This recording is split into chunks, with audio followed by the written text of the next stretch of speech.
오늘은 우리가 출애굽기 7장을 오늘 봅니다. 이제 출애굽기 7장부터 해서 오늘 이제 모세가 바로 앞에 10가지 재앙, 그죠? 내리는 그런 장면을 우리가 보게 됩니다. 우리 본문의 말씀을 읽고 이제 말씀을 보겠습니다. 제가 1절부터 읽겠습니다. 여호와께서 모세에게 이르시되 볼지어다 내가 너를 바로에게 심각지 되게 하였은즉 내 형 아론은 내 대언자가 되리니 내가 내게 명령한 바를 너는 내 형 아론에게 말하고 그는 바로에게 말하여 그에게 이스라엘 자손을 그 땅에서 내보내게 할지니라. 내가 바로의 마음을 완악하게 하고 내 표징과 내 이적을 애굽 땅에서 많이 행할 것이나 바로가 너희 말을 듣지 아니할 터인즉 내가 내 손을 애굽에 뻗쳐 여러 큰 심판을 내리고 내 군대 내 백성 이스라엘 자손을 그 땅에서 인도하여 낼지라. 내가 내 손을 애굽 위에 펴서 이스라엘 자손을 그 땅에서 인도하여 낼 때에야 애굽 사람이 나를 여호와인 줄을 알리라 하시매 모세와 아론이 여호와께서 자기들에게 명령하신 대로 행하였더라. 계속해서 7절부터 우리 노원숙 전도사님께서 12절까지 봉독합니다. 그들이 바로에게 말할 때 모세는 80세였고 아론은 83세였더라. 여호와께서 모세와 아론에게 말씀하여 이르시되 바로가 너희에게 이르기를 너희는 이적을 보이라 하거든 너는 아론에게 말하기를 너희 지팡이를 들어서 바로 앞에 던지라 하라. 그것이 뱀이 되리라. 모세 아론이 바로에게 가서 여호와께서 명령하신 대로 행하여 아론이 바로와 그의 신하 앞에 지팡이를 던지니 뱀이 되리라. 바로도 현인들과 마술사들을 부르매 그 애굽 요술사들도 그들의 요술로 그와 같이 행하되 각 사람이 지팡이를 던지며 뱀이 되었으나 아론의 지팡이가 그들의 지팡이를 삼키니라. 아멘. 예, 계속해서 우리 13절부터 우리 신민주 청년이 17절까지 봉독하겠습니다. 그러나 바로의 마음이 완악하여 그들의 말을 듣지 아니하니 여호와의 말씀과 같더라. 여호와께서 모세에게 이르시되 바로의 마음이 완강하여 백성 보내기를 거절하는도다. 아침에 너는 바로에게로 가라. 보라 그가 물 있는 곳으로 나오리니 너는 나일 강가에 서서 그를 맞으며 그 뱀 되었던 지팡이를 손에 잡고 그에게 이르기를 히브리 사람의 하나님 여호와께서 나를 왕에게 보내어 이르시되 내 백성을 보내라. 그러면 그들이 광야에서 나를 섬길 것이니라 하였으나 이제까지 내가 듣지 아니하도다. 여호와가 이같이 이르노니 내가 이로 말미암아 나를 여호와인 줄 알리라. 볼지어다 내가 내 손의 지팡이로 나일강을 치면 그것이 피로 변하고. 네, 계속해서 우리 18절부터 그래서 우리 22절까지 끝까지 이 신원주 청년이 봉독하겠습니다. 아치가 나에게 이국 사람들이 그 강물을 마시기를 싫어하리라 하라. 여호와께서 또 모세에게 이르시되 아론에게 명령하기를 내 지팡이를 잡고 내 팔을 일으켜 들들과 건들의 나와 옷과 모든 호수 위에 내밀라 하라. 그것들이 피가 되리니 애굽 온 땅과 남부 유럽과 붉은 안에 모두 피가 있으리라. 모세가 아론이 여호와께 명령하신 대로 행하여 바로와 그의 신하의 목전에서 지팡이를 들어 나일강을 치니 그 불이 다 피로 변하고 나일강의 고기가 죽고 그 불에서 악취가 나니 애굽 사람들이 나일강 물을 마시지 못하면 애굽 온 땅에는 피가 있으나 애굽 요술사들도 자기들의 엿으로 그와 같이 행하대로 바로의 마음이 완악하여 그들의 말을 듣지 아니하니 여호와의 말씀과 같더라. 감사합니다. 23절부터 25절은 제가 봉독합니다. PPT를 제가 빼먹었네요. 바로가 돌이켜 궁으로 들어가고 그 일에 관심을 가지지도 아니하였고 애굽 사람들은 나일강의 물을 마실 수 없으므로 나일강 가에를 두루 파서 마실 물을 구하였더라. 여호와께서 나일강을 치신 후 이레가 지나니라. 아멘. 네, 오늘의 말씀의 제목은 하나님의 강한 손이라고 하는 제목을 통해서 오늘 말씀을 우리가 살펴볼까 합니다. 우리의 인생을 살펴보다 보면 우리에게는 언제나 벽이라고 하는 그런 문제에 많이 부딪힙니다. 돈이 없어 막히기도 하고요. 때로는 건강 때문에 무너지기도 하죠. 관계로 말미암아 오해로 틀어지기도 합니다. 그럴 때 우리가 스스로 해결하려고 발버둥 치지만 결국 한계에 부딪힐 때가 너무 많습니다. 바로 그때 필요한 것은 우리 자신이 해결하는 것이 아니라 바로 하나님의 강한 손입니다. 출애굽기 7장은 이스라엘 백성이 애굽의 압제 속에서 신음하던 때를 보여주죠. 아론은 완강하고요. 상황은 절망적이었습니다. 그러나 하나님은 모세와 아론을 세워서 그죠? 하나님께서 역사하셨습니다. 사람의 손으로는 풀 수 없는 문제를 하나님의 손이 직접 움직여서 해결하신 것이죠. 사랑하는 성도 여러분, 손이라는 게 참 중요합니다. 손, 그죠? 하나님의 손은 자녀를 붙잡아 안전하게 길을 건너게 하고, 그죠? 아버지의 손은, 그죠? 상처난 그런, 까진 무릎을 어루만지고, 연고를 발라주고, 위로하죠. 근데 하나님의 손은 그보다 훨씬 더 강하고 넓습니다. 그 손은 바다를 가르고요, 또 역사를 움직이고요, 절망 속에서도 일으키신다는 겁니다. 혹시 지금 우리의 삶이 막혀 있거나 아무리 예를 써도 잘 보이지 않는 그런 길에 있습니까? 바로가 바로 그 순간 하나님의 손을 경험할 때입니다. 사람의 손은 짧고 약하지만 하나님의 손은 길고 강합니다. 그 손이 닿으면 불가능이 가능으로 바뀌고 절망이 소망으로 바뀔 줄 믿습니다. 오늘 말씀을 통해서 우리가 하나님의 강한 손이 어떻게 역사하는지 오늘 출애굽기 7장을 통해서 살펴보려고 합니다. 이게 뭐 과거의 10가지 재앙으로 뭐 보여주는 그거 스토리가 다가 아니고요. 이 속에서 오늘 우리의 삶 속에 동일한 그런 그 당시 이스라엘 민족에게 역사했던 하나님의 손, 그 손이 지금 나에게도 함께 우리가 만나야 될 그 손으로 우리가 생각하고 오늘 말씀을 우리가 보도록 하겠습니다. 하나님께서 모세에게 말씀하셨죠. 출애굽기 7장 1절입니다. 같이 읽습니다. 여호와께서 모세에게 이르시되 볼지어다 내가 너를 바로에게 신같이 되게 하였은즉 내 형 아론은 내 대언자가 된다라고 합니다. 여러분, 우리가 이 말씀은 단순히 모세에게만 해당하는 것은 아니죠. 하나님의 연약한 사람을 들어 쓰십니다. 모세는 말이 둔하다라고 우리 출애굽기 4장 10절에 이렇게 얘기했어요. 4장 10절에 보면 하나님이 불렀을 때 모세가 주여 제가 불려 말을 잘 못하는 자이다. 주께서 주의 종에게 명령하신 후에도 역시 그러하니 내 입이 뻣뻣하고 혀가 둔한 자 이런 저를 사용하실는지요? 라고 고백했죠. 그런데 하나님은 그런 모세를 들어 애굽 왕 앞에서 세우십니다. 왜일까요? 사명은 능력 있는 자에게 주는 것이 아니라 하나님의 손에 붙들린 자에게 주어지는 것이기 때문입니다. 우리도 마찬가지입니다. 나는 부족해, 나는 못해 라고 생각하기 때문에 주저앉을 때가 너무 많죠. 하지만 하나님은 부족함을 핑계로 삼지는 않으세요. 오히려 그 부족함을 통해서 하나님의 강한 손을 내밀으시죠. 바울은 그런 하나님의 손을 만났을 때 이렇게 고백합니다. 고린도후서 12장 9절입니다. 같이 읽습니다.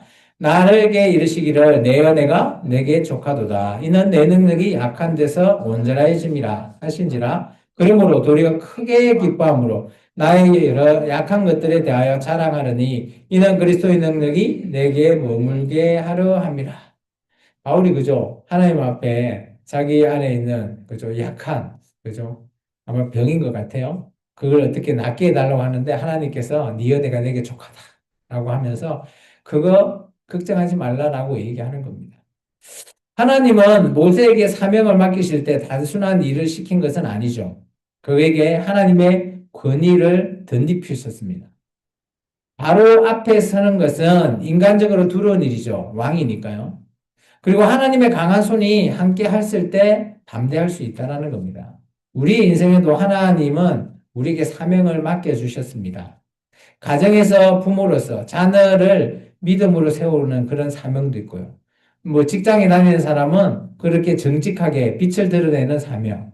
또한 교회에서는 섬김으로 공동체를 세우는 이런 사명.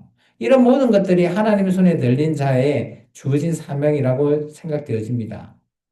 성경은 이런 사명을 이렇게 말하고 있습니다. 베드로전서 2장입니다. 같이 읽습니다.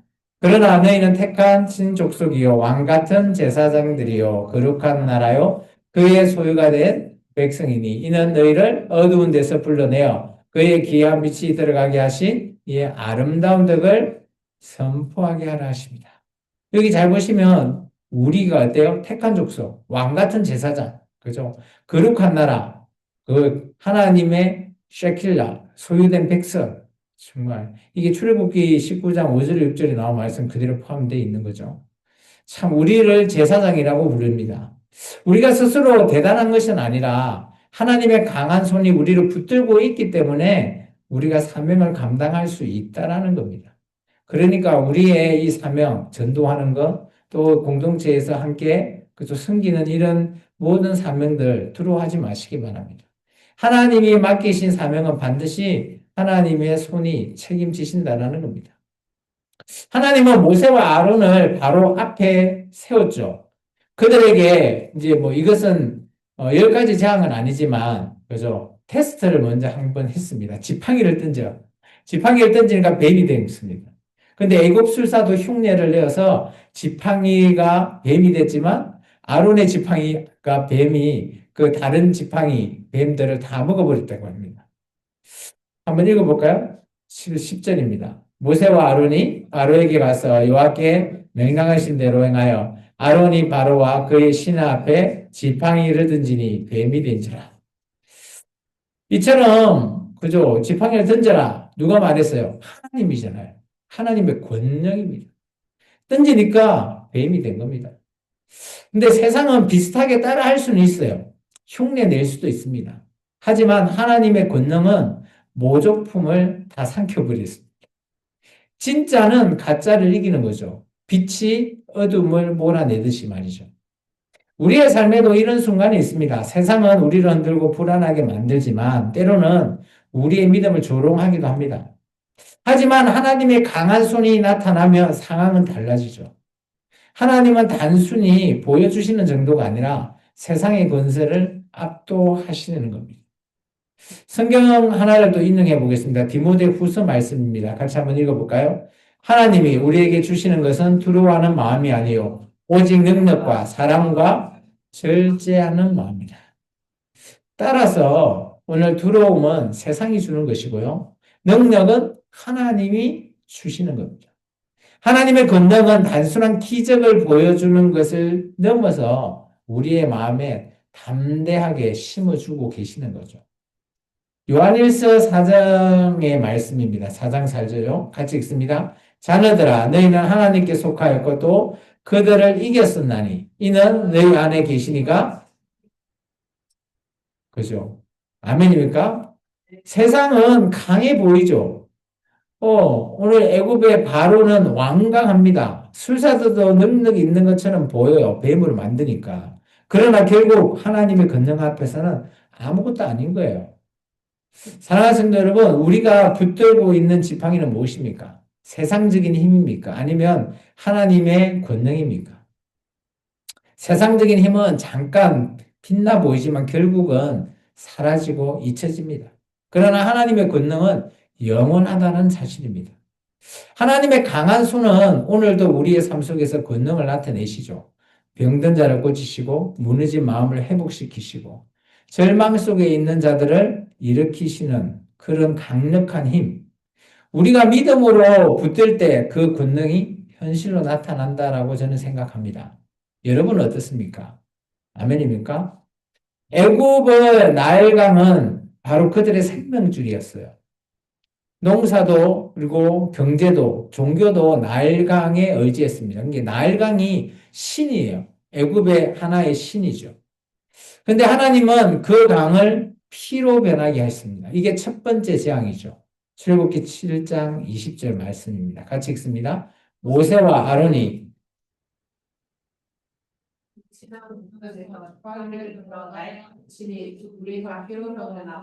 예.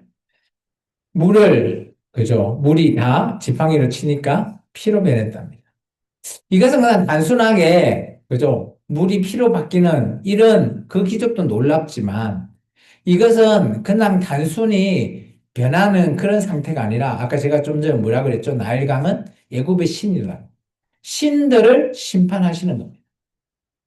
사람들은 나일강을 신처럼 생겼지만 하나님은 그들의 신을 무력하게 만드시는 장면이죠. 이게 놀라운 사건입니다. 하나님의 강한 손은 거짓된 권세를 무너뜨리고 참된 구원을 이루신다라는 거예요. 사랑하는 성도 여러분, 우리의 삶에도 나일강 같은 것이 있어요. 우리가 각 쥐고 있는 거. 돈, 명예, 권력, 뭐 사람들의 인정, 뭐 기타 등등. 그것이 없으면 못 살 것 같처럼 붙들고 있지 않겠습니까? 그러나 하나님은 그것을 흔들어 버리시죠. 흔들고 까불어서 그냥 없애버리십니다. 왜 그럴까요? 그것은 구원의 길이 아니기 때문입니다. 하나님은 우리를 진짜 생명으로 이끄시기 위해 때로는 우리를 붙드는 것을 우리가 붙잡고 있는 것들을 무너뜨리고 확 풀어서 다 없애버리기도 합니다. 성경의 말씀 한번 살펴보면요. 이사야서 말씀입니다. 같이 읽어볼까요? 여호와께서 애굽을 치실 때라도 치시고 돌아오실 것이라. 여호와께서 그들의 간구함을 들으시고 그들을 고쳐 주시리라. 이 이사야에서 열국의 멸망을 나타내는 여러 나라의 열방의 열국의 멸망을 얘기하는데 그 중에 애굽 편입니다. 애굽을 하나님이 치시고 하지만 나중에 그들을 어떻게 하신다고요? 고쳐 주시겠다. 하나님의 심판은 그냥 다 부숴버리고 끝장내는 게 다가 아니에요.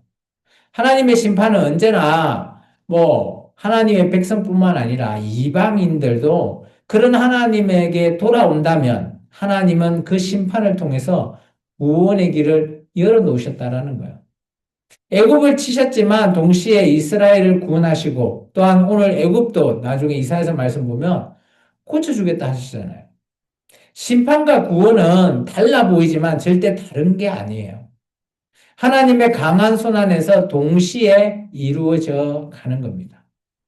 우리가 잘 알고 있는 거죠. 요한복음 3장 16절 다 잘 아시죠? 같이 읽습니다. 하나님이 이처럼 사랑하사 독생자를 주셨으니 이는 그를 믿는 자마다 멸망하지 않고 이게 하나님의 구원인데 그죠? 하나님께서 그렇다고 세상을 그죠?